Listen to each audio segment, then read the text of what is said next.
Alors nous recevons, et c'est un grand plaisir, Hervé Lebras ce soir. Vous avez sur la petite feuille qui vous a été remise quelques phrases sur cet homme qui depuis plus de 30 ans, nous... Eh oui, c'est bien ta place. Vous savez, Hervé Lebras est dans le paysage de la recherche et le paysage intellectuel français, non pas du tout un être à part, et Dieu sait qu'il s'active et qu'il répand ses idées et les résultats de ses recherches, mais enfin, il est un des très rares qui partent de l'INED, qui partent de la démographie. Et je trouve que dans le concert des sciences sociales, et y compris dans son utilisation politique possible, ils sont très rares.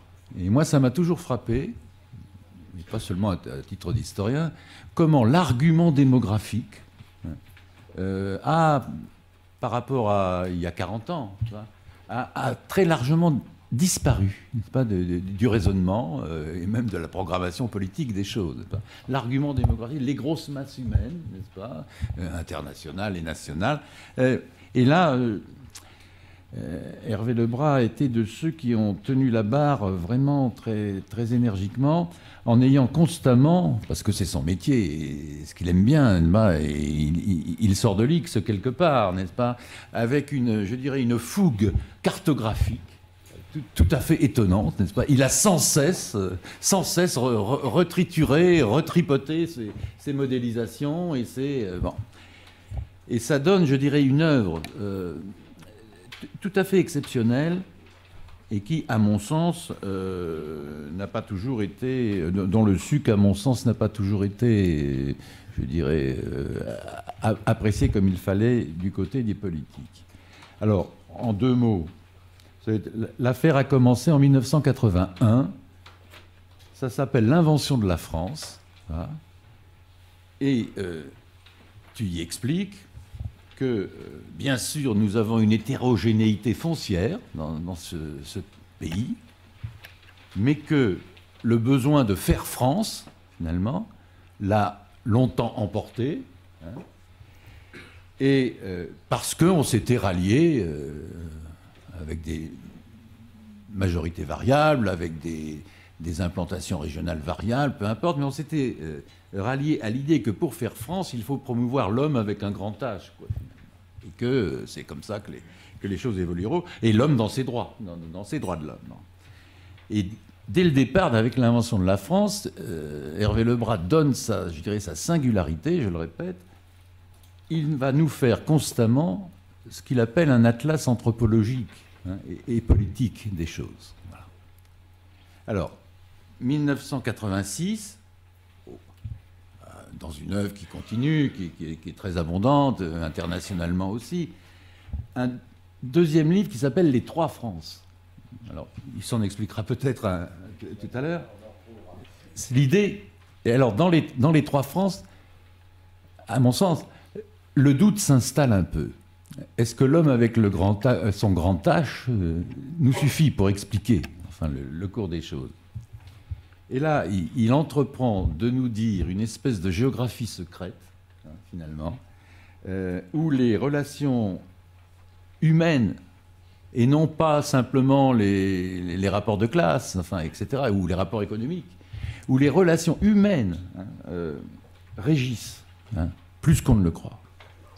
Et là, c'est ce que je dis dans le petit papier, avec les Trois France, il s'est imposé, et il est un des rares, je le répète, sur l'idée assez simple, il faut à tout prix substituer à nos visions parisiennes, à nos visions hiérarchisées, à nos visions socio-économiques, pour dire vite, dans l'air du temps, on est en 86, vous voyez, il faut constamment inscrire, installer, propager une vision provinciale, une vision morcelée, une vision anthropologique et politique.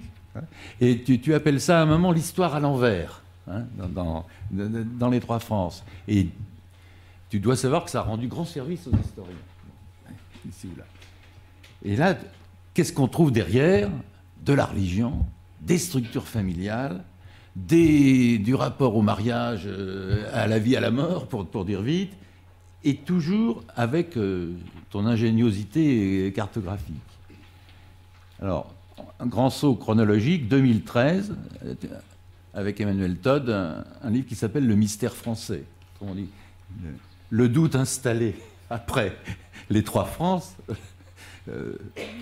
perdure. Et alors là, je termine d'une de tes phrases, hein. Dans le mystère français, qui est un raisonnement comme toujours anthropologique, etc., et cartographié, je cite, « Tous les changements actuels respectent, retrouvent ou revivifient des espaces anthropologiques et religieux anciens. » Voilà. Il y a une espèce de socle là, que tu as constamment étudié. Et alors du coup, dans le mystère français,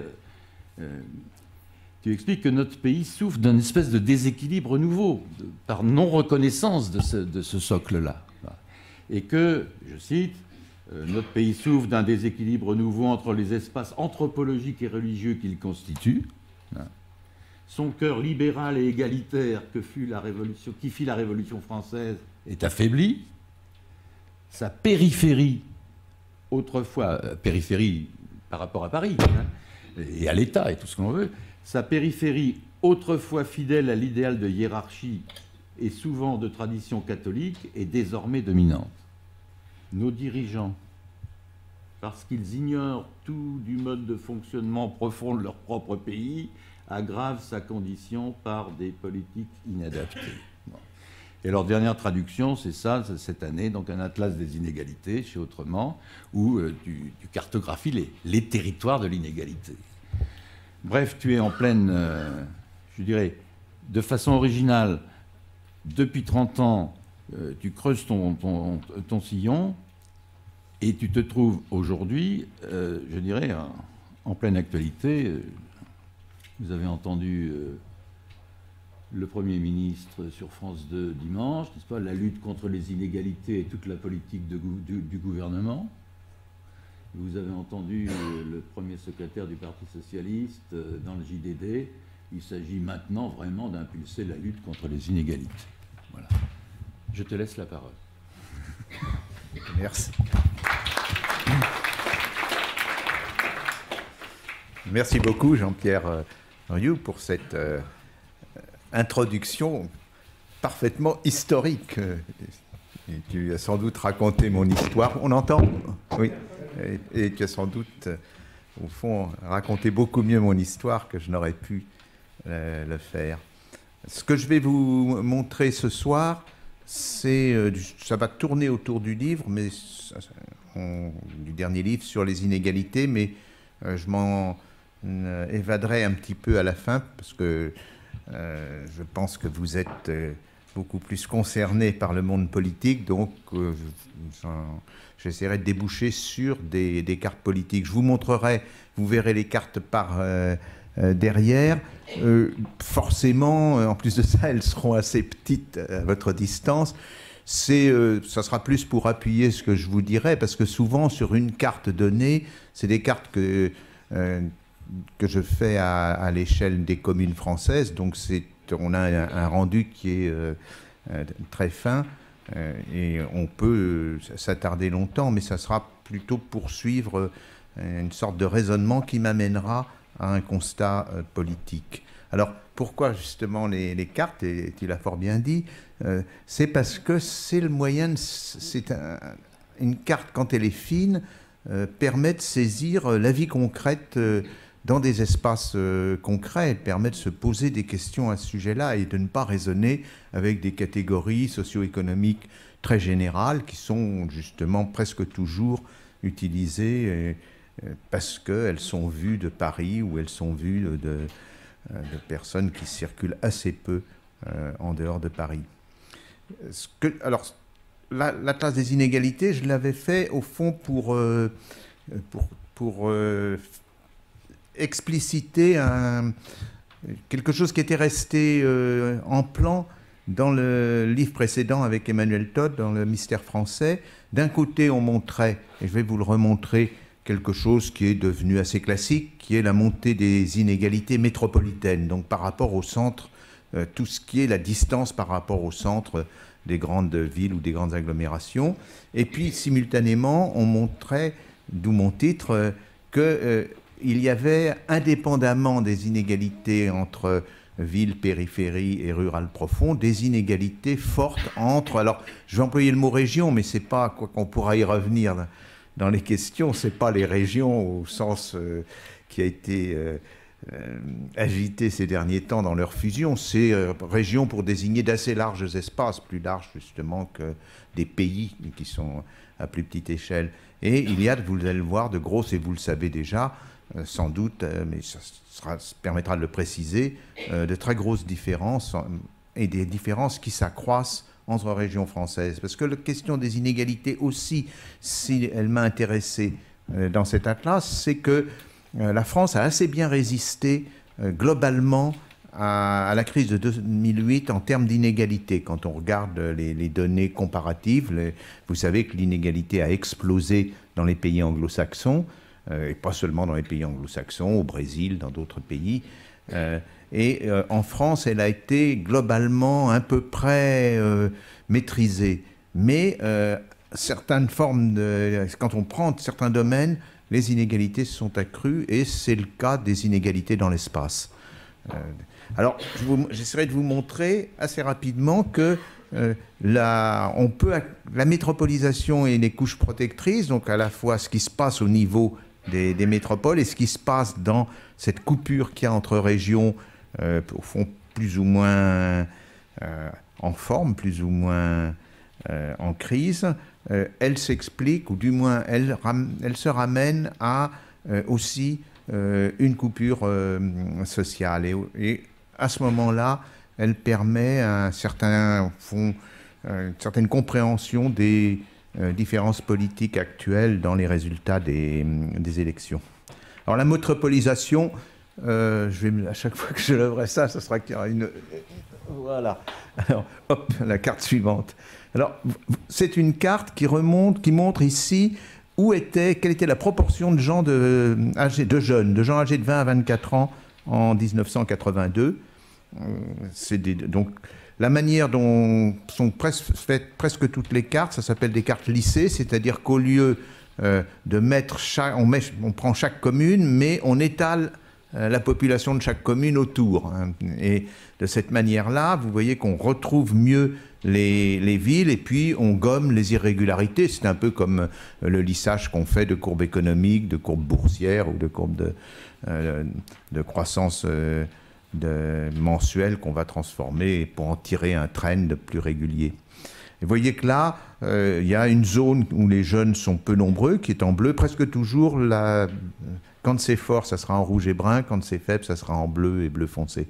Et là, les jeunes sont nombreux dans toute une France du nord et de l'est. C'est lié à la fois une plus forte fécondité de ces zones-là, qui est encore vraie actuellement, et aussi à une migration de régions qui étaient très peu industrialisées dans le sud. Donc là, on a une vision assez traditionnelle. Puis bien sûr, il y a plus de jeunes dans les villes. Mais regardez, à la même échelle, maintenant, dans le dernier recensement, voilà la carte. C'est-à-dire, pratiquement dans tout l'espace rural, les jeunes sont devenus une classe d'âge très rare, moins de 4% très souvent, et inversement, ils se sont groupés dans les villes. Alors il y a la montée de l'éducation, il y a les jeunes, il y a les universités, mais c'est beaucoup plus large.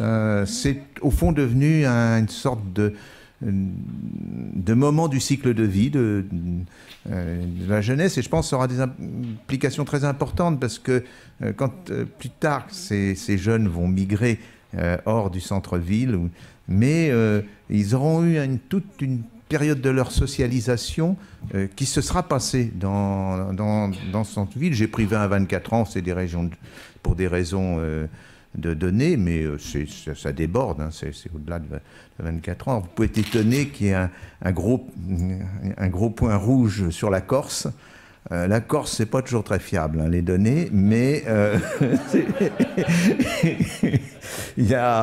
mais dans ce cas-là, c'est tout à fait fiable parce que, en fait, c'est la petite ville de Corté, mais la petite ville de Corté a la seule université de Corse et elle attire beaucoup de jeunes. Donc, cette fois-ci, les Corses ont été corrects en répondant au recensement. Alors, suivante. Cette domination des grandes villes et des métropoles, par exemple, voilà la proportion de cadres. Actuellement, vous voyez qu'elle passe dans les zones en bleu, elle passe de 4% à plus de 24% dans les zones en brun foncé. C'est d'énormes différences. Et vous voyez aussi autre chose, sans vouloir titiller les réformes actuelles, mais que presque chaque préfecture apparaît. Autrement dit, il y a une réalité dans l'espace les préfectures, les départements ont fabriqué leur espace au cours de plus de 2 siècles pour des tas de raisons, mais vous le voyez. Vous voyez d'ailleurs que c'est assez souvent sur les cartes, on voit que c'est les frontières entre départements qui sont les plus déshéritées. Je ne montrerai pas énormément de cartes, mais par exemple sur des cartes du vieillissement, sur des cartes de la dépopulation, on voit que c'est les frontières des départements qui... Donc il y a une réalité, elle est plus faible que celle des métropoles, que vous voyez bien apparaître, mais elle existe. Et c'est assez normal parce que les géographes savent bien qu'il y a des fonctions hiérarchisées pour les villes. Donc plus une ville a ses fonctions, plus elle attire les cadres. Alors, ce qui est peut-être plus net, c'est que cette concentration, cette carte-là plus brouillée, montre que la concentration des cadres s'est accentuée dans les grandes métropoles. Vous voyez aussi que c'est à leur voisinage, bien sûr, parce qu'il y a le périurbain, puis c'est un petit peu plus large, mais c'est à nouveau un phénomène qui est en marche. Ce n'est pas simplement un phénomène qu'on constate. Même chose pour alors l'INSEE a une catégorie qui s'appelle cadre intermédiaire ou profession intermédiaire. C'est un peu les cadres moyens, c'est techniciens, c'est les infirmiers, infirmières, personnel de maîtrise. Et vous voyez que c'est un peu la même chose avec, au-delà des métropoles, on voit justement des villes moyennes, des préfectures qui apparaissent une à une, pas Nevers, Bourges, qui sont quand même pas des métropoles, mais qui sont des villes qui ont une importance au moins départementale par leur statut. Et la présence, la concentration des professions intermédiaires dans les zones métropolitaines est elle-même hiérarchisée. Voilà, ici j'ai mis la proportion de cadres, les professions libérales, par rapport à l'ensemble cadres supérieurs et cadres moyens, donc par rapport à l'ensemble des cadres et des professions intermédiaires. Et vous voyez que plus c'est foncé, plus les cadres représentent une fraction importante. Donc il y a comme des anneaux successifs. Bien sûr, c'est statistique. Il y a des professions intermédiaires au centre des villes, il y a des cadres qui sont en périphérie. Mais la tendance générale est à une sorte de tri qui s'opère par couronnes successives autour des grandes métropoles. Alors vous me direz, les ouvriers, je vais vous montrer...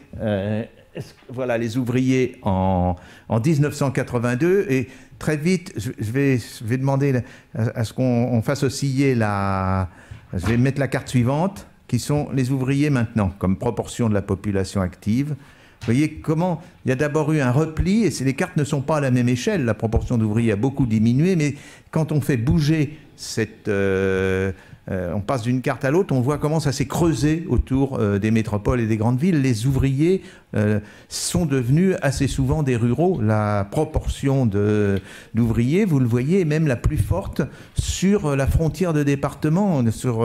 Il y a une zone, par exemple, bien connue, d'ailleurs pour l'industrie, qui est le Choletais, qui est à la frontière de la Vendée, du Maine-et-Loire et de Sèvres et de la Loire-Atlantique, mais on voit aussi dans les Vosges, ou on voit aussi à la frontière de l'Aisne et du Nord, ou bien à la frontière de la Somme et du Pas-de-Calais. Donc il y a une sorte de repli de l'industrie et surtout de repli des ouvriers, parce qu'ils se déplacent pour aller dans les entreprises, qui fait qu'ils sont en train de devenir plus ruraux que les agriculteurs eux-mêmes, puisque les agriculteurs ont vu leur statut beaucoup évolué. Beaucoup d'entre eux maintenant, en proportion qui est de l'ordre du tiers, habitent en ville pour les études des enfants, pour des tas de raisons. Donc quelque part, on a une France bizarre où le matin, les ouvriers se dirigent de la campagne vers la ville et ils croisent les agriculteurs qui se dirigent de la ville vers la campagne. Et c'est encore plus étonnant quand on prend la carte suivante, qui sont la proportion d'artisans et de petits commerçants. Donc vous voyez que les ouvriers sont au nord, les artisans et petits commerçants sont au sud. Bien sûr, à nouveau, c'est une proportion, c'est des statistiques, mais c'est quand même assez bizarre comme pays. Quand vous avez besoin d'un artisan au nord ou d'un ouvrier au sud, ça paraît un peu plus compliqué, vu cette séparation. Alors on va retrouver cet aspect du Sud. Dernier point sur la métropolisation, c'est le plus connu, mais la carte est là, c'est une carte qui n'est pas lissée, elle est faite commune par commune, et c'est la carte du revenu médian par individu. Et vous voyez que là, on voit à nouveau apparaître les villes très importantes, mais aussi justement les villes moyennes ou les préfectures, et vous voyez qu'on devine presque les frontières des départements aux zones qui sont le plus bleu foncé, c'est-à-dire où ces revenus individuels sont les plus faibles. C'est une carte qui mériterait beaucoup plus de commentaires. Il y a des particularités sur les frontières, en Champagne, etc. Mais globalement, elle montre bien cette puissance qu'ont acquise les métropoles. Et cette concentration des revenus les plus élevés, la carte suivante montre qu'elle a augmenté au cours des... Alors, c'est plus difficile les questions de données sur les revenus, mais donc je n'ai que sur les 12 dernières années, mais on voit que la concentration s'est opérée à un niveau un peu plus large, en débordant des métropoles elles-mêmes, de l'espace des centres-villes et de leurs premières périphéries, mais c'est quand même dans les régions les plus métropolisées que la croissance des revenus a été la plus forte. Donc on a tout un paquet qui montre cette métropolisation. Mais ce paquet-là ferait oublier que des différences subsistent importantes et qu'on voit mal, qui sont, je pense, beaucoup plus difficilement perceptibles que ce phénomène de métropolisation qui est mondial. Et là, voilà par exemple une carte qui montre et on entre dans les inégalités, qui montre les inégalités locales. Donc on rapporte la frontière à quelle frontière de revenus se trouvent les 20% les plus riches, à quelle frontière de revenus se trouvent les 20% les plus pauvres. Et on obtient cette carte. Alors les villes apparaissent bien sûr comme un peu plus inégales, ne serait-ce que par exemple vous avez vu qu'il y avait les cadres et les revenus élevés, mais il y a aussi, vous l'avez vu, les jeunes, et les jeunes sont maintenant la fraction la plus pauvre de la population. Donc c'est assez normal, dire que c'est normal est peut-être exagéré, mais c'est assez naturel de retrouver ces différences dans les villes. Par contre, vous voyez qu'il y a deux types, on n'a pas la carte là. Voilà. Ah oui. Et vous voyez à quel point là on a deux types de régions pour donner l'ordre de grandeur. Dans les zones en bleu, par exemple le Grand Ouest, mais aussi le Sud-Ouest le plus au sud, mais aussi, vous le voyez, une partie de l'Alsace, une partie de la Savoie et des Alpes. La différence n'est pas très élevée, elle est de 1 à 2. Mais si vous êtes dans la zone nord de la France, ou si vous êtes autour de la Méditerranée, la différence monte à 1 à 3,5, presque 1 à 4. C'est presque le double. C'est donc pas la même chose comme inégalité dans les zones de l'Ouest et dans les zones, du pourtour méditerranéen et de la frontière nord-est. C'est donc pas simplement un phénomène urbain, on voit apparaître ce phénomène de ville. Carte suivante, presque naturellement, cette carte-là, alors elle est inversée parce que c'est le revenu des plus pauvres. C'est à partir de quel revenu on tombe dans les 10% les plus pauvres. Et vous voyez que le bleu foncé, c'est ces 10% les plus pauvres. Si on est dans le Languedoc-Roussillon, ou bien sur la barre nord-est, c'est 4 000 € par an. Ça fait 300 € par mois, un peu plus de 300 € par mois. Si on est dans les zones de l'arc atlantique, comme on dit parfois, ou bien de Rhône-Alpes, ou bien de l'Alsace, c'est 12 000 €. C'est 12 000 €, ça veut dire 1 000 € par mois. C'est pas le même type de pauvreté. Les 12 000 € par mois, c'est bien sûr peu, mais c'est quand même quelque chose qui permet de vivre, tandis que 4 000 euros par mois, là, on commence à arriver à un niveau de 4 000 euros par an. Oui, oui. Oui, c'est des revenus bruts, hein, c'est les revenus déclarés au... ces chiffres-là sont obtenus à partir des revenus déclarés à l'administration des finances sans tenir compte de tout ce que sont les allocations, tout ce qui est social, et c'est ramené au niveau des individus parce qu'on a les revenus seulement par ménage avec un procédé de pondération qu'on appelle l'échelle d'Oxford. Enfin, je pense que certains d'entre vous sont familiarisés avec ça. Mais ça permet de cette manière-là d'avoir des revenus indépendamment de la taille des ménages, d'avoir des revenus qui sont des revenus individuels. Suivante, même chose pour, vous voyez réapparaître ce type de carte pour les familles monoparentales, où là aussi de très gros écarts existent, puisque dans les zones les plus bleu foncé, ces familles monoparentales, c'est moins du 12e des familles, alors que dans les zones en brun, en rouge et brun, on atteint un 5e, on atteint 20% des familles. Et vous voyez que ce n'est pas simplement un fait urbain. Les familles monoparentales sont plus urbaines que les autres. On voit les points urbains parsemés là. On a la carte, oui, la carte. Mais on voit aussi toute une zone, à nouveau la zone languedocienne, puis une partie de la zone nord-est suivante. Même chose pour le taux de chômage, où on voit là à nouveau de grosses différences de taux de chômage. On a l'habitude de raisonner avec le taux de chômage national, quelquefois parfois les taux régionaux, mais vous voyez que ces différences sont très importantes sur l'ensemble de la France. Et chose peut-être plus inquiétante, voilà la même carte en 1982. Alors c'est pas à la même échelle, le chômage était plus faible bien sûr que maintenant, mais à peu de choses près, vous avez la même structure qui apparaît. Il y a eu des progrès, notamment sur l'arc atlantique, et puis des montées plus fortes du chômage, notamment sur la partie centrale de la France, mais la caractéristique nord-est et méditerranéenne subsiste. Même chose pour, je vais vous lasser, mais je crois que c'est la dernière, pour le pourcentage de personnes de 25 à 34 ans qui n'ont pas de diplôme. Alors là, on entre sur un autre gros problème français. Vous voyez réapparaître. Alors, c'est jamais exactement la même carte, mais à chaque fois, c'est des différences très faibles, très fortes, puisque c'est plus du simple au double. Dans les zones en bleu, c'est 6,5% de sans diplôme. Dans les zones en brun foncé, c'est 15% de sans diplôme. Là, à nouveau, on a de très grosses différences, et qui ne sont pas des différences liées à la métropolisation, qui sont des différences liées à des caractères régionaux. Alors, quels sont ces caractères régionaux? La proposition qu'on avait faite avec Emmanuel Todd était de dire: ces cartes-là, et vous allez le voir, recoupent deux phénomènes très anciens, et Jean-Pierre Rioux y a fait allusion. C'est la présence de la religion plus forte dans certains, beaucoup plus forte dans certaines parties de la France que dans d'autres, et la présence de structures familiales anciennes, différentes. C'est des choses très anciennes qui sont de moins en moins perceptibles pour les structures familiales.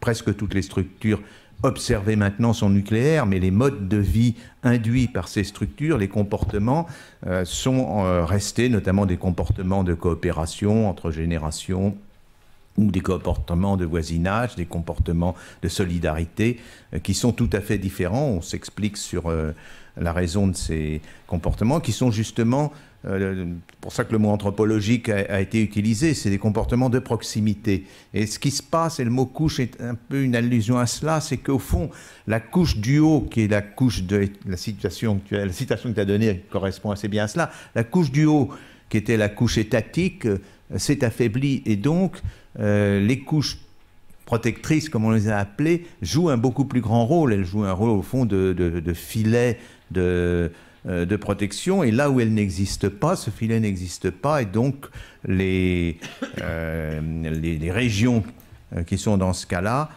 ont plus de difficultés, puisqu'elles reposaient beaucoup plus sur l'aide de l'État et beaucoup moins sur des solidarités locales. Ces solidarités locales sont donc de deux types. Ça, c'est une carte qu'on peut tracer encore maintenant. C'est la carte des structures familiales. C'est, disons, dans les zones qui sont en rouge et en brun, et y compris surtout en la partie alsacienne aussi, c'est ce qu'on appelle la famille souche, c'est-à-dire des familles qui sont orientées vers la transmission, et des familles qui historiquement étaient dans des régions d'héritage inégalitaire. Et par un paradoxe, mais je n'ai pas le temps de le développer, l'héritage inégalitaire a en fait engendré de l'égalité, parce qu'on transmet l'échoppe artisanale, ou bien on transmet la propriété foncière,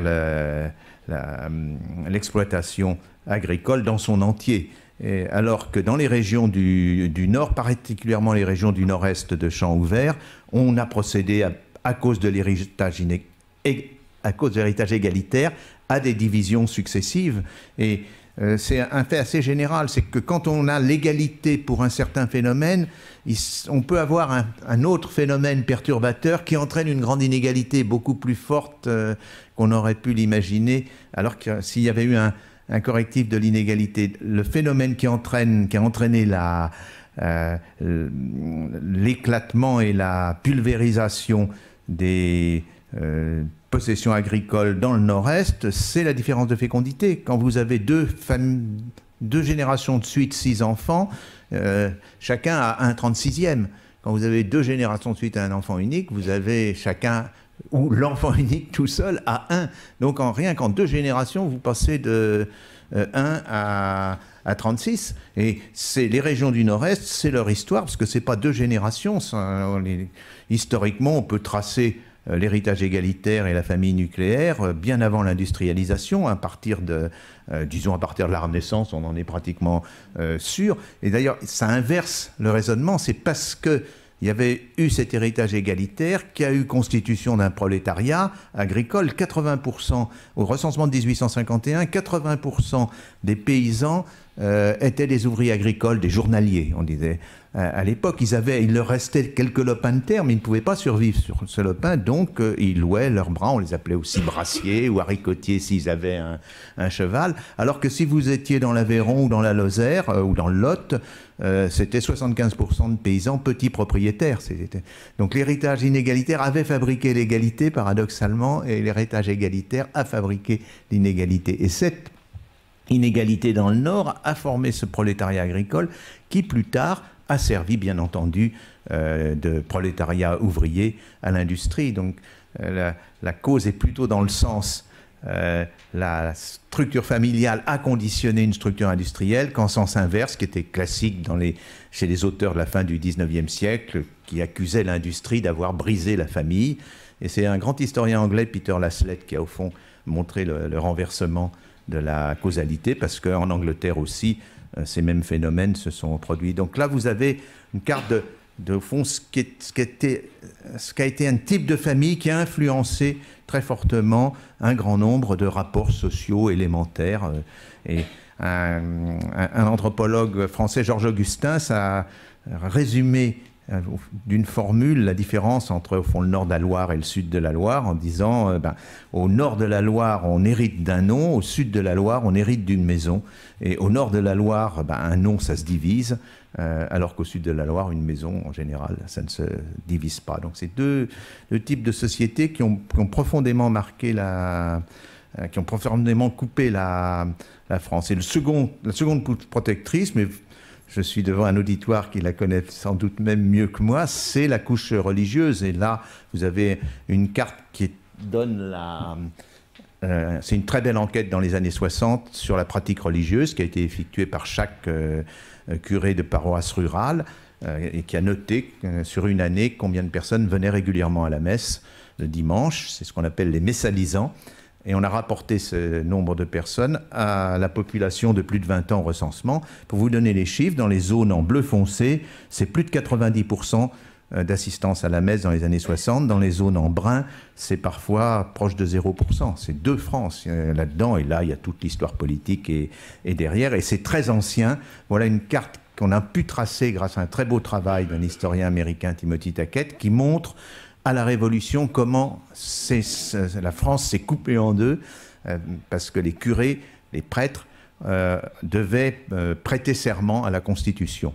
Et dans certaines régions, ils ont prêté massivement serment. Vous voyez que c'est des zones en brun.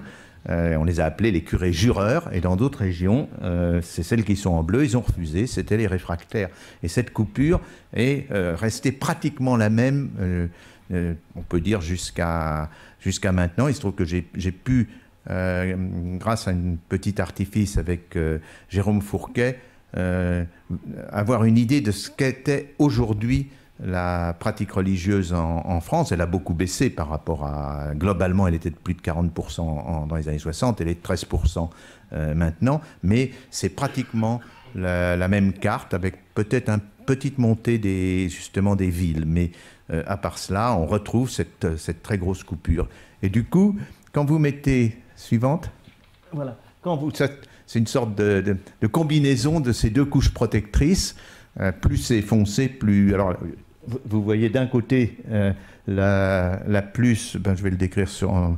celle qui est en haut, le plus à gauche, c'est la carte des structures familiales. Celle qui est en bas, le plus à droite, c'est la carte religieuse, la carte de la pratique catholique. Et j'ai simplement mêlé les deux dans les cartes intermédiaires. Et vous voyez que quand on les mêle à peu près à égalité de variation dans la carte qui est alors en haut sur la droite, on obtient une forme qui reprend assez bien les différences qu'on a vues, qui laisse assez bien, qui sépare assez bien les régions où vous avez vu les inégalités étaient plus faibles, des régions où ces inégalités étaient plus fortes. La seule zone où il y a des accords forts, c'est le grand bassin parisien. Et là, la présence de Paris change justement au fond, ces questions de couches protectrices. Il y a une influence forte de Paris, y compris d'ailleurs dans les déplacements. Alors, je vais maintenant assez rapidement vous montrer que les deux, la métropolisation et les couches protectrices, peuvent se combiner si on prend un point de vue social, qui est tout à fait simple d'ailleurs, qui va être en coupant grosso modo la société en deux. Et je vais vous montrer, il va y avoir une succession de cartes qui va montrer une évolution. Je vais regarder selon les catégories sociales où se trouvent les plus diplômés de la catégorie sociale donnée. Autrement dit, on va prendre là par exemple, c'est les cadres. On regarde quels sont les cadres qui ont un diplôme, qui ont plus de 2 ans un diplôme plus de 2 ans après le bac. Et là, on a cette proportion en 1982. On voit apparaître les villes, mais pas toutes. On voit des zones. C'est encore une France industrielle. Les cadres sont des ingénieurs, mettons en Lorraine, donc ils habitent à proximité ou sur le bassin houiller ou sur la métallurgie. Et la même carte, maintenant, suivante, la voilà. Autrement dit, les cadres les plus diplômés se sont concentrés dans les métropoles. C'est pas simplement comme la première carte où vous avez vu que les cadres étaient bien sûr plus fréquents dans les métropoles, mais c'est les cadres les plus diplômés. Une fois qu'on l'a dit, on se dit bien sûr, c'est naturel. Mais j'étais frappé par la rapidité de cette évolution, et sans doute aussi parce que ce ne sont plus les cadres industriels sont maintenant une minorité, et donc c'est des cadres qui sont plus dans les services ou même dans la finance, et qui sont à ce moment-là dans les centres-villes. Donc il y a une particularité qui s'est renforcée dans ces grandes métropoles. Si on regarde, suivante, les professions intermédiaires, vous voyez que là, c'était une carte qui était assez largement régionale, avec curieusement, alors j'ai pris ceux qui avaient au moins le bac en 1982, et dans ces professions intermédiaires, il y avait une domination du Sud et de l'Ouest. Si vous les prenez maintenant, vous avez cela. Vous voyez que les villes sont apparues très nettement. Alors il reste un aspect régional, et vous remarquerez que cet aspect régional est très proche, là où les professions intermédiaires sont plus diplômées en dehors des villes. C'est pas loin de la carte religieuse, de la carte des zones qui étaient les plus catholiques que vous avez vues auparavant. Et là, il y a une explication, mais à nouveau, c'est le fait de la couche protectrice. Et si maintenant, vous passez de l'autre côté, vous prenez les ouvriers et les employés. Alors, voilà où était... j'ai pris la proportion d'employés qui avaient au moins le CAP, donc il pouvait avoir nettement plus, mais au moins le CAP en 1982. Vous voyez que c'est une carte où on voit apparaître les villes, mais aussi des zones, à nouveau d'ailleurs assez largement les zones de couches protectrices. Et regardez ce qui s'est passé maintenant. Vous voyez, la carte est devenue... Les villes sont pratiquement imperceptibles, à part quelques-unes, mais qui ne sont pas de grosses villes. D'ailleurs, après tout, Blois apparaît, ou Orléans, je ne sais pas vraiment pourquoi. Mais les grosses villes, mettons Lyon, mettons Lille, mettons même Nantes, n'apparaissent plus, ne se différencient plus. En revanche, vous voyez qu'on a bien, dans les régions de couches protectrices, où les employés sont le plus diplômés. Et si vous prenez les ouvriers, c'est exactement la même chose. Voilà où étaient les ouvriers les plus diplômés. Alors c'est au moins le CAP, comme pour les employés. Vous voyez que c'était, il y avait certaines zones, mais aussi on voit bien apparaître la plupart des villes. Et actuellement, donc près de 30 ans plus tard, voilà où sont les ouvriers qui sont les plus diplômés. Cette fois-ci, on ne voit absolument plus la présence de métropoles, et on voit au contraire ces zones, donc les zones catholiques et les zones anciennement de familles souches ou de familles complexes. Alors, pourquoi cette coupure s'est opérée? Je pense que pour les cadres moyens et cadres supérieurs, l'espace est devenu relativement homogène. Il est marqué par ce qui est important dans l'espace, donc la concentration de certaines activités, y compris des activités de haut niveau. En revanche, je pense que pour les ouvriers et pour les employés, dans les couches protectrices, le fait d'être ouvrier ou d'être employé, on a l'estime de son voisinage, si on peut dire. On est reconnu, on est dans une société qui a des solidarités et où on trouve sa place, alors que dans les zones les plus métropolitaines et dans les zones où vous avez vu, il n'y a pas chez couches protectrices, les personnes sont beaucoup plus ou abandonnées ou marginalisées quand elles font partie des classes populaires.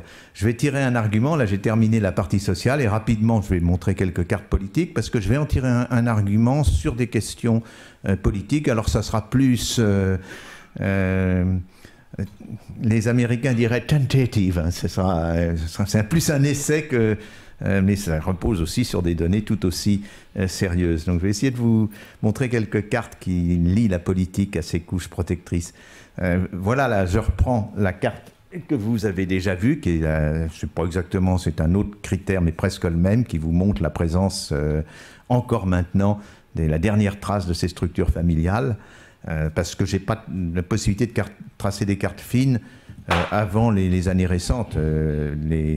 Maintenant, on peut disposer de données de fichiers importants à l'INSEE, mais pour les recensements plus anciens, bien sûr, on a seulement les départements.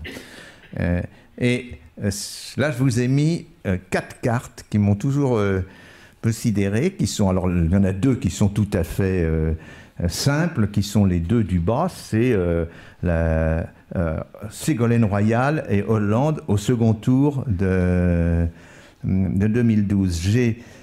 Donc vous voyez que, assez curieusement, on pourrait dire la famille souche aime, ou les couches protectrices aiment les socialistes, parce que vous remarquerez que ça n'a rien à voir avec les zones jeunes, ni rien à voir avec les zones où sont les ouvriers. Donc là, vous avez d'une certaine manière une énigme. Vous remarquez aussi que, bien sûr, les 2 cartes ne sont pas à la même échelle. Il y a la différence de pourcentage qui a fait que l'un a gagné et l'autre a perdu. Mais quand on les ramène, justement, on en tient compte, donc on décale l'échelle de 5 points. Vous voyez que les cartes sont de façon extraordinaire les mêmes. C'est quand même là un point qui m'a fait. Et du coup, j'ai regardé au premier tour, mais non pas ce qu'avaient obtenu Ségolène Royal et Hollande, mais j'ai regardé ce qu'ils avaient obtenu par rapport à Hollande. Autrement dit, j'ai fait comme si les autres candidats, je suis désolé, mais n'avaient pas été présents. Et donc, j'ai regardé le duel entre les deux. Et regardez ce qui se passe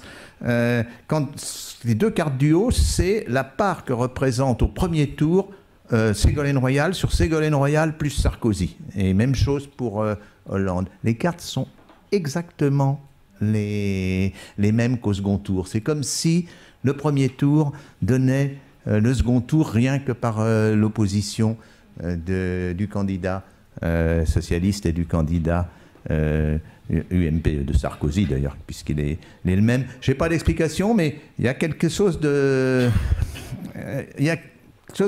qui m'intrigue, mais qui me dit aussi que les comportements politiques sont peut-être plus stables qu'on l'imagine quelquefois. Totalement stable. Hein. Là, dans un cas comme ça, c'est assez sidérant. C'est les coefficients de corrélation, tous ces trucs statistiques donnent des valeurs qu'on rencontre extrêmement rarement. Alors, bon, je ne vous ai pas mis une carte de la démocratie chrétienne, vous savez que c'est très proche de la carte religieuse, mais je vais vous montrer je l'avais, j'ai la carte religieuse actuelle, voyez. Voilà la carte religieuse. Alors, c'est une carte qui a été tracée, vous voyez qu'on retrouve les grands... C'est une carte qu'on a pu tracer avec Jérôme Fourquet de l'IFOP. Il a mis ensemble 50 enquêtes de l'IFOP de 1000 personnes en 2012, dans laquelle la question de la religion était posée. Et du coup, elle est posée, on avait la commune de la personne qui répondait. Donc, au lieu d'avoir 1000 réponses qui ne permettaient pas du tout de voir régionalement, on a eu un peu plus de 50 000 réponses. Et on a pu, comme c'était la même question, on a pu tracer la carte que vous voyez, qui reprend... Alors, il y a des, justement, comme je vous l'ai signalé, on voit que Paris, la pratique religieuse a un peu augmenté, en fait, alors que, bien entendu, elle a plutôt baissé, beaucoup baissé partout ailleurs, mais elle a baissé régulièrement, c'est-à-dire les zones les plus catholiques sont restées les zones les plus catholiques et les zones les plus... laïques est un mauvais terme, les plus déchristianisées sont restées les zones les plus déchristianisées. Il y a, comme c'est fait avec seulement 50 000, enfin c'est déjà beaucoup, mais il y a des petites irrégularités. Vous voyez le haut du Cotentin, je sais, là je ne peux pas donner d'explication. Mais ce qui est frappant, si vous prenez cette carte-là, je vais vous donner une carte politique, c'est la carte des oui et des non au référendum de 2005. Et vous voyez que c'est pratiquement, bon il y a des nuances, mais c'est pratiquement la même carte. Et d'ailleurs, sur presque tous les référendums, on a cela, c'est-à-dire c'est la France qui a voté oui au référendum, c'est la France catholique assez largement, quand on prend le dessin, et c'est les quelques grandes métropoles en plus. Voilà, là. Mais vous avez vu que c'était sur la carte religieuse actuelle la même combinaison. Alors, l'explication, là aussi, je crois, remonte aux couches protectrices. Les régions catholiques en France ne sont pas des régions qui ont une raison immémoriale d'être catholiques. Là, c'est presque toujours, c'est au moment de la Révolution sans doute que la coupure s'est créée le plus fortement. C'est des régions qui, en général, avaient des autonomies ou des libertés locales. Il y avait des parlements en Bretagne, il y avait l'Alsace et la Lorraine étaient encore dans le Saint-Empire. Donc c'est des régions qui ont mal supporté l'unification, le jacobinisme, le fait que désormais toutes les règles soient les mêmes pour toute la France. C'est une façon d'expliquer la coupure entre les curés jureurs et puis les curés réfractaires. Et du coup, chaque fois qu'il y a eu un référendum qui portait au fond sur une diminution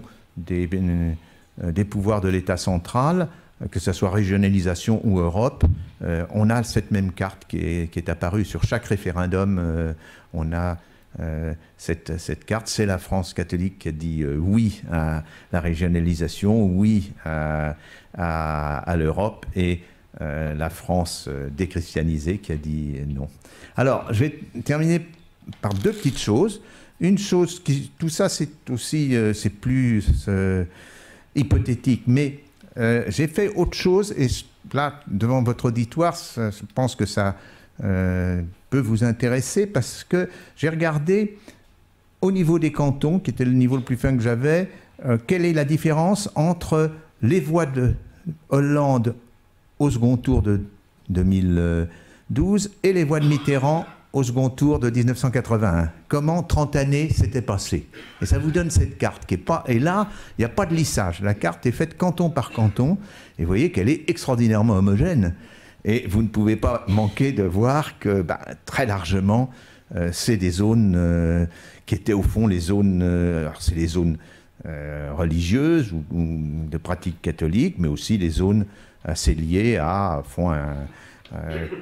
Siegfried et puis Ensuite, René Raymond parlait de tempérament. C'est des zones qui ont un tempérament qui a été illustré par notamment le MRP. Alors, vous voyez que l'Alsace est nettement, l'Est est nettement moins fort.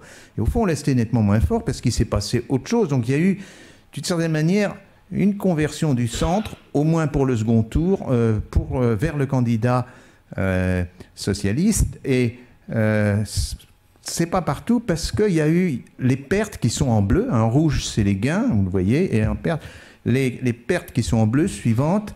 Bon, c'est pour moi. C'est la carte des votes à nouveau au niveau des cantons pour le Front National. Donc, c'est ce qu'a perdu la gauche. Et quand vous combinez les deux, vous, comme je l'avais fait pour la famille et pour la religion, vous les mettez l'une sur l'autre et puis vous pondérez et vous trouvez les deux cartes sont la carte qui est sur la gauche, c'est la carte réelle de la différence entre Hollande et Mitterrand, et la carte de droite, c'est la combinaison carte religieuse plus ou moins Front National. Et vous voyez que on a très... Alors il manque des... Oui, j'ai oublié de le dire, quand il y a des blancs, il se trouve qu'en 1965, dans certains départements, l'évêché n'a pas répercuté la consigne. Donc on ne saura pas ce qui se passait dans la Haute-Vienne, mais on s'en doute. Il ne devait pas y avoir beaucoup de pratiques religieuses. Non, ce qui manque malheureusement, c'est l'Est. Là, ça nous manque beaucoup, la Moselle. Bon. Et donc, vous voyez comment, quelque part, il y a une sorte de résumé des 30 années qui m'apparaît assez intéressant sur l'évolution des votes. Et je vais terminer par, là, je l'ai appelé politique et désespoir, j'aurais pu mettre déception, mais c'est proche du désespoir. Je vais reprendre les 5 cartes où on voyait qu'il y avait des régions qui se portaient mal et d'autres qui se portaient mieux. Je vous les rappelle juste là. Voilà. Et si vous mettez ces 5 cartes ensemble, donc là, il y a une petite technique statistique qui permet, comme elles se ressemblent assez, on cherche à extraire la carte la plus ressemblante aux 5, si vous voulez, qui extrait le plus de la variation des 5. Et on obtient ça. Alors, il y a des fluctuations, mais vous commencez à deviner ce qui va apparaître une fois que j'aurai fait un lissage. Et une fois que j'ai fait un lissage, voilà ce qui apparaît. Et là, c'est problématique, parce que si vous le rapprochez, la carte du Front National, et voilà, pour terminer les deux, ça c'est Front National, mais voilà les deux. Les deux cartes sont en principe totalement indépendantes. J'ai pris sur celle de droite les 5 régions qui vont mal, les 5 critères socio-économiques, donc chômage, sans diplôme, inégalités de revenus, faible revenu des plus pauvres, famille monoparentale. Et puis sur la carte de gauche, vous avez le score de Marine Le Pen en 2012. Alors, il y a une différence qui est importante, très importante, parce qu'elle pèse lourd, c'est les grandes villes. Vous voyez que là, les grandes villes sur la carte du Front National sont en bleu. C'est des creux. Et ça a été très largement commenté jusqu'à le maximum de Front National à 30 km du centre des villes, etc. Il y a eu beaucoup de travaux sur ce sujet. Mais si maintenant, au fond, je boucle mon exposé, et que je m'excuse d'avoir été un peu long, mais il y a une sorte de démonstration, on peut dire que on explique, avec ce que vous avez entendu, la carte du Front National. D'un côté, j'explique mal, ou du moins je montre comment des courants très profonds conditionnent la carte de la gauche, ou donc aussi de la droite et aussi du centre, mais c'est des cartes au fond qui traduisent, à mon avis, des aspirations. Et de l'autre côté, on a la carte qui traduit des déceptions, voire peut-être le désespoir. Le désespoir, je pense qu'on ne vote plus, mais au moins des déceptions.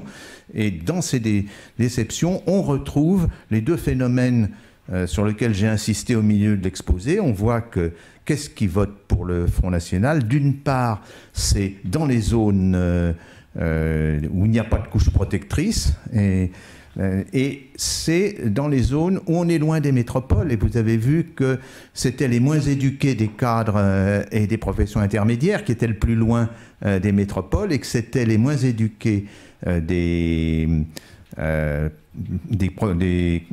catégories populaires, employés et ouvriers, qui étaient dans les zones qui se portaient mal. Donc on a une sorte de bouclage. On ne pourra pas savoir si effectivement la clientèle FN autour des villes est plus constituée au fond de cadres qui ne sont pas arrivés à aller vers le centre-ville, et puis plus constituée d'ouvriers et d'employés qui se sentent marginalisés ou qui sont marginalisés dans les deux zones, un grand nord-est et puis la zone méditerranéenne, qui sont les zones sans couche protectrice. Mais enfin, là-dedans, le bouclage est assez impressionnant.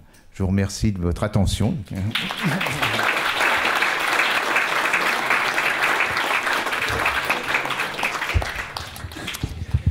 Bien, merci beaucoup. Moi, j'avais trouvé que les 4 ou 5 premiers points étaient relativement optimistes, finalement. Et alors, brusquement, à la fin, le désespoir arrive. Parce que si j'ai bien compris, le vote Front National, c'est un vote qui subit une double peine, si je comprends bien. À la fois éloignement des métropoles et absence de couches protectrices.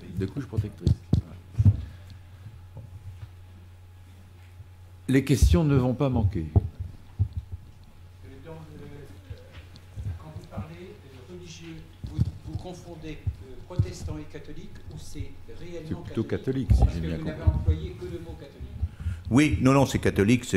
On a, dans le travail qu'on a fait avec Fourquet, on a on n'a pas la pratique, mais on a les réponses à ceux qui se sont dit protestants en 2012, c'est un peu moins de 2% de la population. C'est resté très typé, donc c'est pas dans les cartes prises dans les cartes catholiques. Les Cévennes et l'Alsace. C'est l'Alsace, mais c'est aussi les Cévennes, c'est le revers sud-est du Massif central.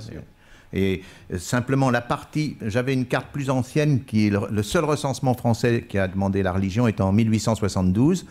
Et la carte est pratiquement la même pour les Cévennes et pour l'Alsace, mais il y avait une zone protestante encore importante en 1872 qui était, disons, dans sud des Deux-Sèvres, disons de La Rochelle à la Garonne, qui a pratiquement là, qui est encore plus à l'état de relique que aussi forte qu'elle était. Donc il y a une petite variation. Je vais peut-être faire une remarque qui va vous surprendre, mais il y avait aussi dans ceux qui ont répondu musulmans comme religion. Donc ça permet, sur quand même un peu plus de 50 000 personnes, on a alors aucune surprise, c'est bien sûr la carte de l'immigration maghrébine. Là, vraiment, c'est juste une vérification. Mais ce qui est intéressant, c'est que ceux qui ont répondu musulmans, donc on ne sait pas s'ils pratiquent ou non. Ils ont dit musulmans. De la même manière, par contre, pour les catholiques, la carte que vous avez vue, c'est ceux qui pratiquent. Et on a aussi la carte, qui est à peu près la même d'ailleurs, de ceux qui se disent catholiques mais non pratiquants. Et pour les musulmans, globalement, pratiquants et non pratiquants, c'est 2,8% des réponses. 2,8% des réponses, ça représente, pour 65 millions d'habitants, ça représente à peu près 1 800 000 musulmans. Donc je pense que les chiffres qui circulent, 5 ou 6 millions, sont des chiffres absolument exagérés, dont je ne vois d'ailleurs, personne n'est capable d'en dire l'origine. Là, au moins, on a un début de réponse. Alors, on peut dire, oui, peut-être certains musulmans qui l'étaient n'ont pas voulu dire qu'ils l'étaient. Oui, peut-être, c'est possible, mais enfin, passer de 1 800 000 à 5 ou 6 millions, ça voudrait dire que les 3/4 des musulmans ne voudraient pas dire qu'ils sont musulmans. Là, je commence à douter. C'est la géographie humaine que vous nous avez fait, mais est-ce qu'il y a un rapprochement à faire entre la carte religieuse et la carte géologique? Parce que, bon, ça me paraît un peu... Ah, c'est une vieille idée. Oui, non, c'est une... Là, il y a un passage très célèbre du livre d'André Siegfried, qui est le tableau politique de la France de l'Ouest. Il entre dans la France de l'Ouest par le sud de la Vendée, des Deux-Sèvres, et tout d'un coup, alors là on est en pays laïque, et tout d'un coup, un peu au-dessus de Fontenay-le-Comte, ça devient un pays de droite et catholique, et il dit...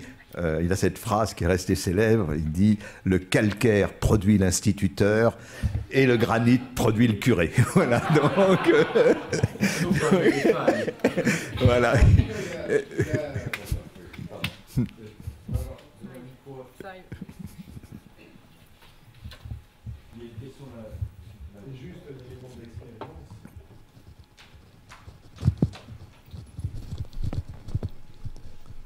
En tout cas, chez nous, dans le Sud-Ouest, il y a une chose qui marche, alors vraiment comme un décalque, c'est les pays de lait et les pays de vin. Au village près, au village près, les pays de vin votent à gauche et les pays de lait votent à droite, mais à 1 kilomètre près. Je pense que ça a quelque chose à voir avec... hein, vous avez une carte, mais alors peut-être il y a une exception que je vous dirai dans un instant. Voilà, mais en tout cas chez nous dans le Sud-Ouest, c'est frappant les pays de vin, les pays producteurs de lait. Alors, je ne sais pas, est-ce qu'il y a quelque chose qui est une entorse, est-ce que la religion n'empêchait pas la consommation excessive de vin, ce qui pour un vigneron, consommation excessive est un paradis, enfin quelque chose comme ça. Mais c'est sûr que ça marche très bien. Une attestation simplement, témoignage sur ce que vous avez dit, sur le fait que les choses ne changent pas. Il y a une stabilité électorale qui est quasi invariable au travers du temps. J'avais fait à partir de cela un logiciel dans les années, à la fin des années 90 qui permettait de prévoir le résultat des élections en fonction de l'étiage de chacun des partis dans chaque circonscription. Et à partir des sondages. Et j'avais essayé d'empêcher Alain Juppé d'accepter la dissolution de 97 parce que c'était absolument invariable. Je crois que j'avais trouvé le résultat à 5 sièges près. Tout bouge en même temps. Ouais. Les données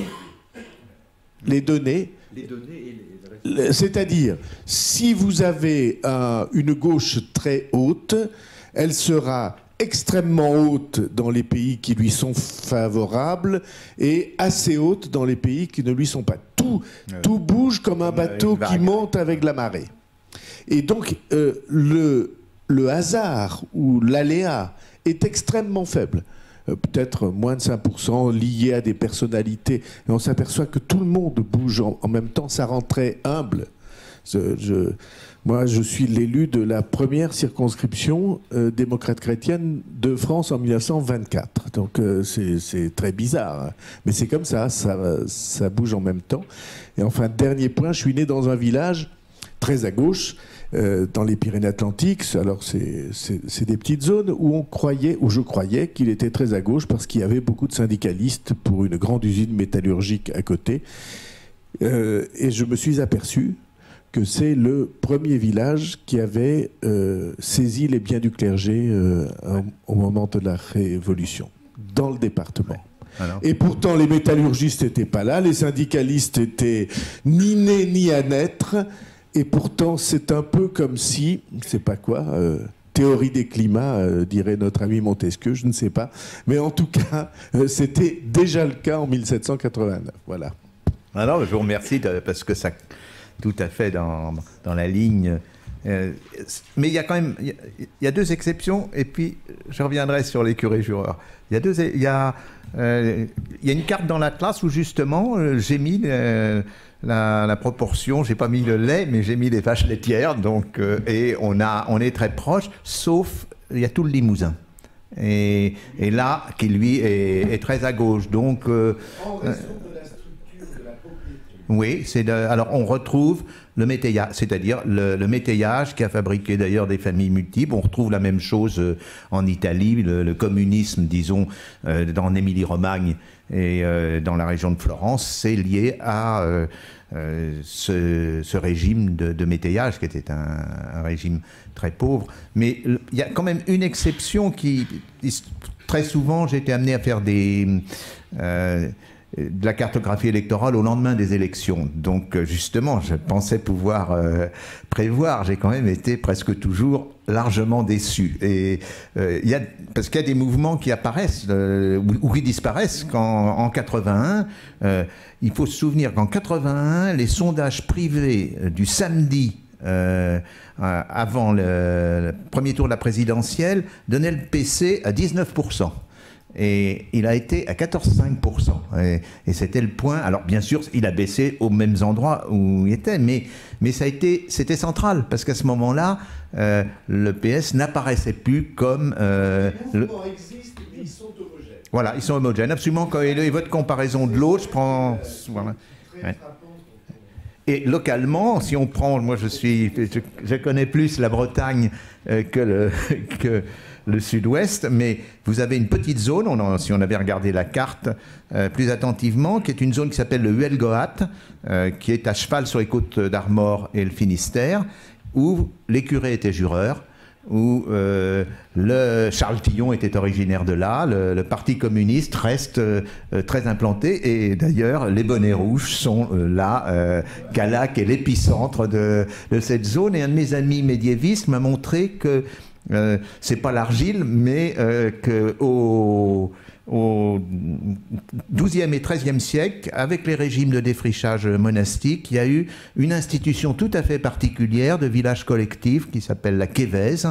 Et quand on regarde, on a la carte de ces villages au XIIe siècle, entre le XIIe et XIIIe siècle, on a une partie ça recoupe l'actuelle région qui est de gauche, qui est de curé-gireur. Donc au fond, là, dans cette partie de la Bretagne, le Parti communiste existait au XIIe siècle, quoi. Voilà.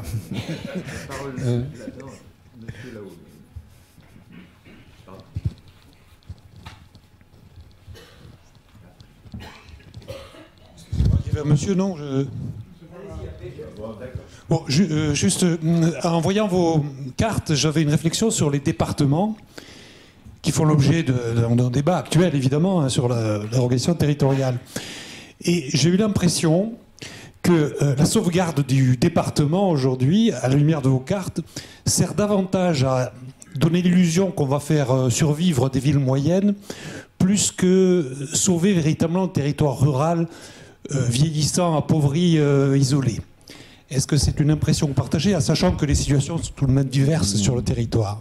Oui, c'est une interprétation possible. Moi, au fond, ma position était plutôt de dire, si on revoit la répartition des compétences, il me semble que la compétence sociale, qui est déjà d'ailleurs la compétence du département, la meilleure échelle, c'est le département, parce que c'est justement là où vous avez la plus grande diversité sociale du fait de la présence de ces villes moyennes qui se portent pas trop mal, comme vous l'avez vu sur les cartes, et puis de ces frontières qui, au contraire, se portent le plus mal. Mais là, c'est présumé de comment le partage s'effectuera au niveau du département. Mais il y a là une réalité, le thème de mixité sociale a été très utilisé, le zonage qui réalise la meilleure mixité sociale, c'est le département en France. Là, il n'y a pas de doute là-dessus, c'est pas du tout la région. Inversement, le département, en termes de structure économique, n'apparaît presque jamais. Et d'ailleurs, les régions, dès la 4e République, ou même d'ailleurs, il y a des textes des années 1918 et 1920 qui déjà demandent la création de régions pour des raisons d'échelle économique. Je crois qu'il y a au fond différentes échelles. Et l'idée qui a été on va supprimer le département, ou on va souder les régions, les fusionner. Pourquoi? Ça dépend quel est le principe qu'on retient. À quoi ça sert? Absolument. Qu'on dise d'abord, voilà à quoi ça sert. Et on n'a pas encore dit. Alors peut-être si si après avoir réparti des compétences, on s'aperçoit qu'il n'y en a presque plus au niveau des départements ou des communes ou des intercommunalités, on dira bon, bah, autant les supprimer. Mais jusqu'à preuve du contraire, ça n'a pas encore été décidé, hein, ni fait, ni proposé. On ne nous a jamais dit quelles compétences Paris concède. Ouais, non, là je pourrais m'étendre longuement sur cette histoire de fusion des régions, mais... Oui. Merci, ça a permis de faire le lien justement c'est stupide, oui, sur cette réforme là, territoriale. Oui, excusez-moi, je voulais simplement savoir si est-ce que vous avez été approché, est-ce que votre expertise a été demandée par qui que ce soit dans l'administration, au gouvernement, par les députés qui sont en train de voter cette loi. C'est la première question. Et la deuxième question, c'est est-ce que quelle idée pourriez-vous avoir des conséquences éventuelles? Parce qu'on pourrait imaginer qu'une réforme permettrait de guérir certaines erreurs du passé. On s'aperçoit que vous allez faire d'autres erreurs. Est-ce que vous voyez, vous, des conséquences éventuelles de la réforme telle qu'elle va être apparemment votée? Alors, sur le fait d'être consulté, en plus de ça, il se trouve que pendant une dizaine d'années, j'ai animé un groupe de prospective à la DATAR, et j'ai même finalement présidé le conseil scientifique de la DATAR. Donc j'avais un petit peu de bouteille sur la question. Bien sûr, non, je n'ai pas été consulté, mais je ne suis pas le seul. La DATAR a été refondée sous commissariat général à l'égalité des territoires en février dernier. Il se trouve que j'étais dans une réunion avec les responsables de la DATAR qui exposaient quel serait un découpage. Donc j'aurais demandé est-ce que ils avaient été approchés, comme vous l'avez posé comme question. Et ils n'ont pas répondu, ils ont dit que bon voilà, eux voyaient. Puis finalement, j'étais avec Alain Rousset qui préside l'Association des régions de France, qui a reposé la question, et ils ont dit non, on n'a eu aucune commande. Donc dans le même moment où on refondait une administration qui a près de 200 personnes, qui est compétente, je trouve les publications sont souvent très bonnes, ils n'ont pas été consultés. Alain Rousset aussi nous a dit dans une petite réunion, il était étonné du chiffre d'ailleurs tout le monde, de 12,5 milliards à 25 milliards d'économies que vous avez vu. Alors, il a dit qu'il a approché, comme il ne savait pas d'où sortait ce chiffre, il préside quand même l'Association des régions de France, lui aussi on aurait pu lui demander son avis. Et il a approché la direction du budget, il a rencontré le directeur du budget, et le directeur du budget, c'est lui qui c'est Alain Rousset qui a répondu: nos services sont à la recherche de l'origine de ce chiffre. Donc, et vous connaissez l'origine du chiffre maintenant. Si vous lisez le Canard enchaîné, l'origine du chiffre a été donnée par le Canard enchaîné et le ministre Valigny ne l'a pas contredit. Il y a 500 milliards qui sont attribués aux collectivités locales chaque année. Et il était dit que quand on fait une réforme de structure, on gagne entre 2,5% et 5% d'habitude.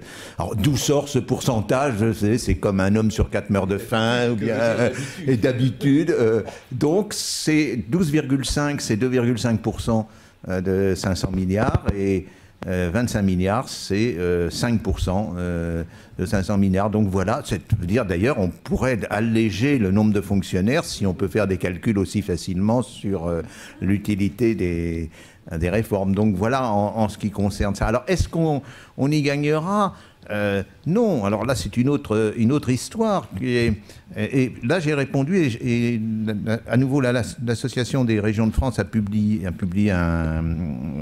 je fais une microscopique étude, mais d'une idée très simple. C'était l'argument qui avait été défendu par le président de la République était qu'il fallait des régions de taille européenne, et deux, ça permettrait de booster leur dynamisme. Et 3, les économies, on vient d'en parler, mais je vais en dire un mot. Les régions de taille européenne, j'ai simplement pris les lenders allemands. Les lenders allemands sont beaucoup plus variables de taille que les régions françaises. Quand on calcule la variabilité d'une distribution, il y a un indice qui s'appelle l'indice de Gini. L'indice de Gini de variabilité des lenders allemands est 2 fois plus important que l'indice de Gini des régions actuellement, des 13 régions actuellement proposé. Donc l'idée qu'il y a une taille européenne n'a pas de sens. D'ailleurs, les cantons suisses ne sont pas de taille européenne, les provinces italiennes, etc. On peut aller là, ça. Là, bah oui. Alors, second point, est-ce que ça donne du dynamisme économique? Alors, c'était très simple. J'ai regardé le PIB par habitant des lenders. Est-ce qu'il était corrélé à la taille des lenders? La corrélation est nulle. Est-ce que la croissance économique des lenders au cours des 10 dernières années était liée à leur taille? Corrélation nulle. Donc bien sûr que c'est plus compliqué, l'économie, c'est des questions de cohérence, des questions de structure, des questions de projet. Ça se saurait si il suffisait d'être grand, et à la limite, si c'est vraiment la taille qui compte, il n'y a qu'à supprimer toutes les régions et tout faire à Paris. Hein. C'est là qu'on gagnera le plus d'argent. Hein. J'ai 4 questions et 6 minutes. Voilà. Je vais poser une question. Vos cartes sont tellement remarquables que parfois on a envie de les prolonger de l'autre côté de la frontière. Et je pensais, en parlant de métropole, à Lille, où on a l'impression que ce n'est qu'un petit bout et que l'essentiel se passe de l'autre côté. Est-ce qu'on ferait les mêmes observations, ou est-ce que vous auriez eu des difficultés liées à des problèmes d'harmonisation statistique? Ça, c'est le premier point.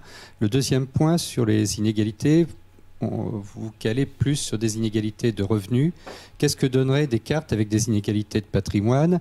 Et si on croisait les deux, on peut penser qu'il y a des zones où on a des revenus faibles, patrimoine faible, et puis on voit en termes politiques, bon, peut-être des personnes à aider, des zones avec patrimoine élevé, revenus élevés, et où ça se corse, ça serait des zones avec patrimoine faible, revenus élevés, et l'inverse, revenus faibles, patrimoine élevé. Et d'où des conclusions justement sur les modes de correction des inégalités. Mais peut-être que sur les patrimoines aussi, vous avez eu des difficultés pour avoir des données dans toutes les zones. Oui, là, sur ce dernier point, c'est la seule chose qu'on ait, c'est l'ISF, et encore, on a une échelle très large, et l'ISF, c'est un tout petit bout du patrimoine. Donc, on a une enquête patrimoine de l'INSEE qui est faite régulièrement, mais c'est une enquête, donc on ne peut absolument pas distinguer pour les régions. Ça serait très important. Et je dois dire que ces choses-là sont possibles dans les pays autour de nous. C'est pas, il y a une sorte de pudibonderie française sur les questions des revenus et des patrimoines, ça, qui est presque unique au monde. Moi, je peux avoir sur simple demande, j'ai un CD-ROM des revenus des Mexicains avec tout le détail de leur profession, tout. C'est lié au recensement. Même chose aux États-Unis. Dans le recensement, le revenu fait partie des questions et vérifié avec les données fiscales. Donc là, il y a un problème pour la France qui est quand même assez difficile à régler. D'autant que les données existent au ministère des Finances. Il y a un certain nombre d'études, par exemple, là, un travail remarquable qui a été fait pour redéfinir les zones urbaines sensibles, les zones d'éducation prioritaire, etc. C'est basé sur des données fiscales qui est par carré de 200 mètres sur 200 mètres en France. Donc on a toutes les données, mais elles ne sont pas communiquées. Elles restent dans le bunker de Bercy. Alors, prolonger les cartes, c'est très difficile. À une époque, j'ai publié d'ailleurs un livre là-dessus, j'ai simplement cherché à prolonger des cartes démographiques, donc voir comment, à l'échelle de l'Union européenne, enfin à l'époque, c'était pas toute l'Union européenne encore, mais comment la population s'accroissait, quelles étaient les densités à un niveau très fin. Il y a des très grandes continuités, bien sûr, c'est très intéressant, mais au-delà, déjà là, c'était très difficile parce que il faut pouvoir disposer de communes et donc les pays qui ont des trop grosses communes, on voit pas très bien, mettons le Danemark, où il y a, je crois, il ne reste que 80 communes dans le Danemark et qui ne publient pas des données plus fines. C'est dur. Il y a des pays comme l'Irlande. On imagine qu'on a un peu partout des systèmes voisins ou analogues, mais c'est pas du tout la même chose. En Irlande, l'idée de commune est totalement absente. Il résonne en termes de comté. Donc j'avais utilisé des données qui étaient le nombre de personnes dans les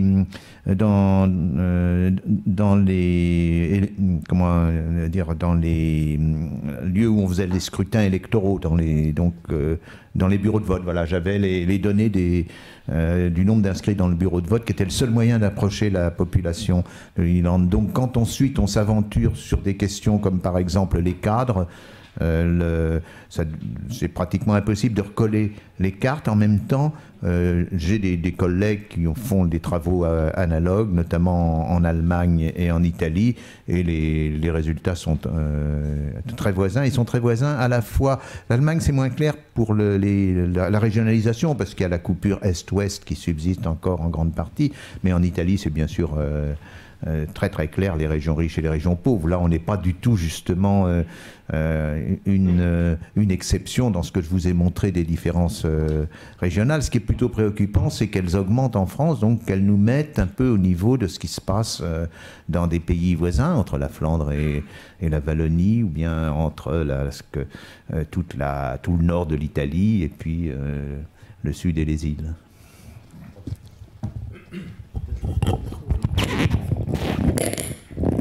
Pour faire vite, je voudrais apporter un témoignage et poser 2 questions.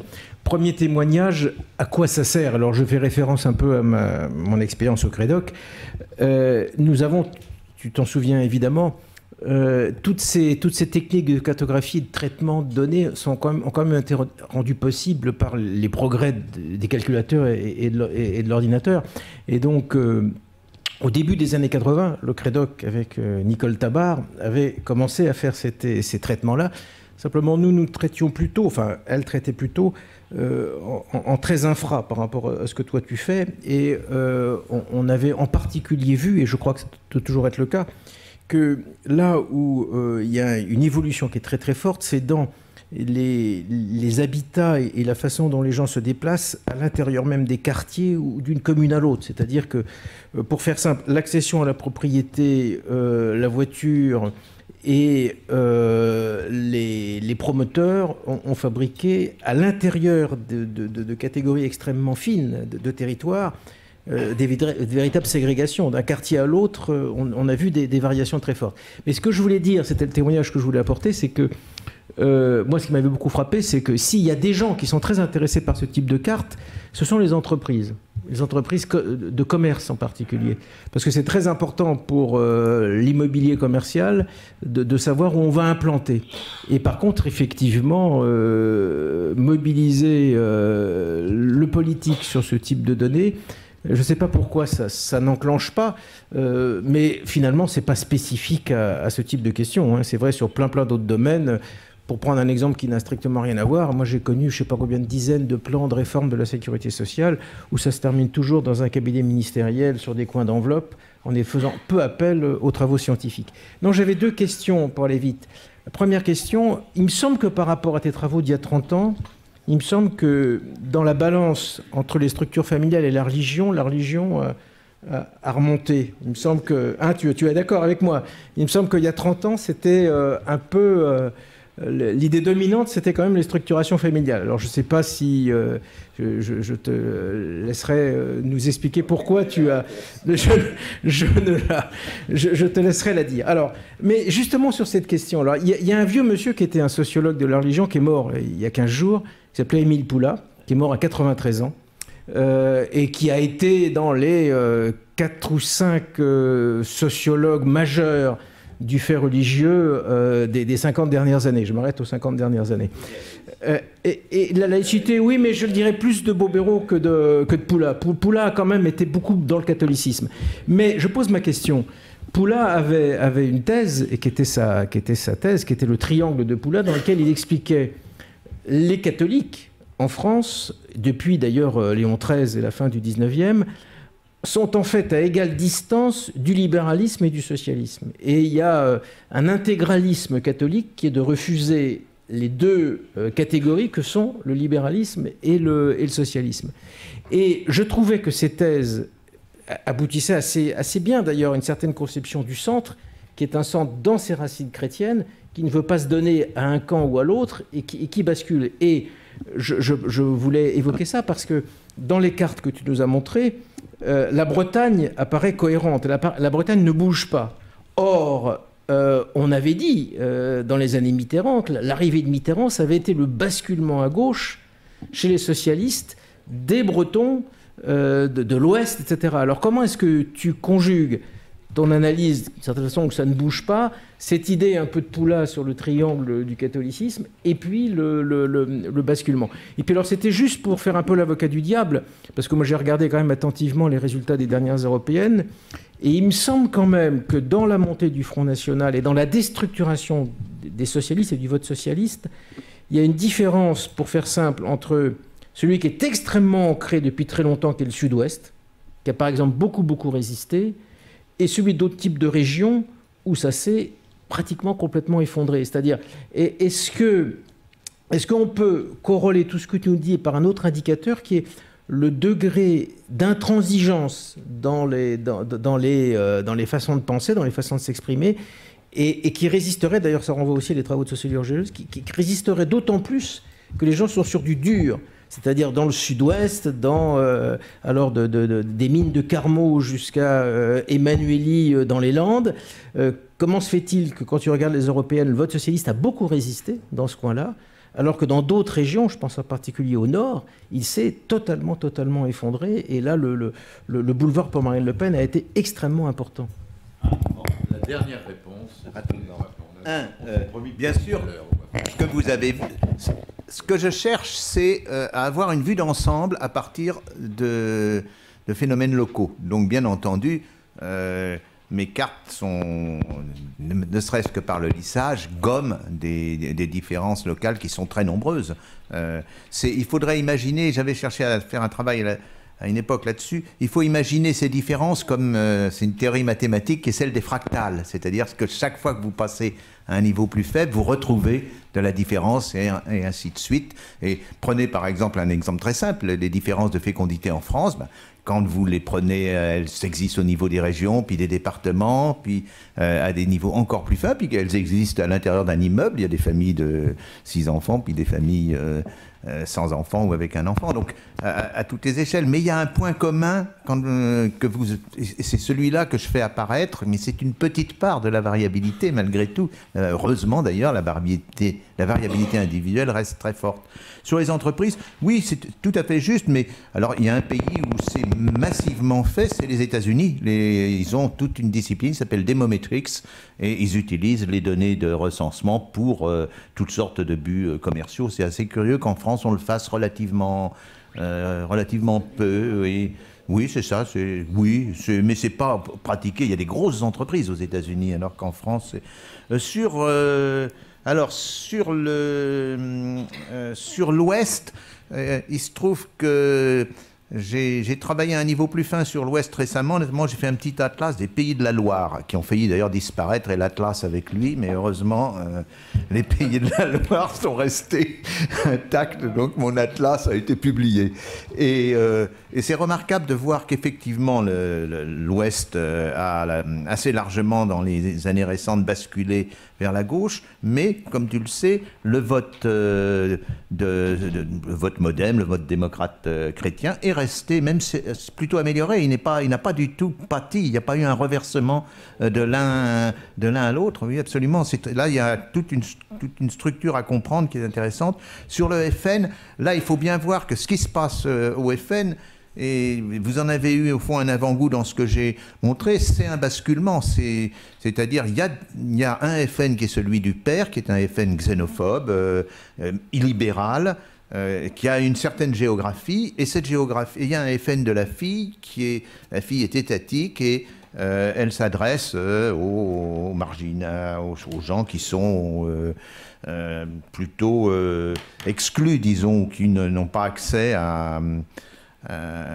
entièrement à l'espace public ou aux biens, etc. Donc c'est deux stratégies très très différentes qui se marquent très simplement, et on avait donné les chiffres dans le Mystère français. On a calculé la corrélation entre le vote Le Pen et la proportion de maghrébins par département. On a fait ça de 1984 à 2012. En 1984, la corrélation, elle est de 0,82. Ça veut dire, c'est énorme, si vous voulez. La plus forte corrélation, c'est 1, la plus faible, c'est -1. Donc, c'est très, très important. Et ça baisse continuellement. Ça baisse nettement. Par exemple, Maigret est déjà nettement plus basse, ce qui vous donne déjà la clé du changement de stratégie. Et quand on arrive en 2012, la corrélation est devenue nulle. On dit c'est plus ça. Et quand on regarde, il y a une autre carte qui est la progression, la comparaison entre 2002 et 2012 pour le premier tour de Jean-Marie Le Pen et de sa fille. Et la comparaison est à la fois éloquente et un peu inquiétante. On voit que, contrairement à une image qu'on a justement qui date un peu de ce Front National, il a beaucoup perdu. C'est pratiquement le même score total. Hein. Marine Le Pen a fait 1% de moins ou 1,5% de moins que son père plus Maigret en 2002. Aussi pour dire, quand on dit il y a grand péril et tout, ils sont aussi restés étals pendant très longtemps. On n'est pas obligé de s'effrayer, même du score des européennes. Et là, quand on regarde là où il a perdu beaucoup de voix, ou du moins beaucoup de pourcentage, c'est l'Alsace, c'est toute la région Rhône-Alpes, qui n'est plus du tout un bastion du FN, et c'est une partie, notamment la partie côtière de Provence-Côte d'Azur, la partie qui va vers Nice notamment.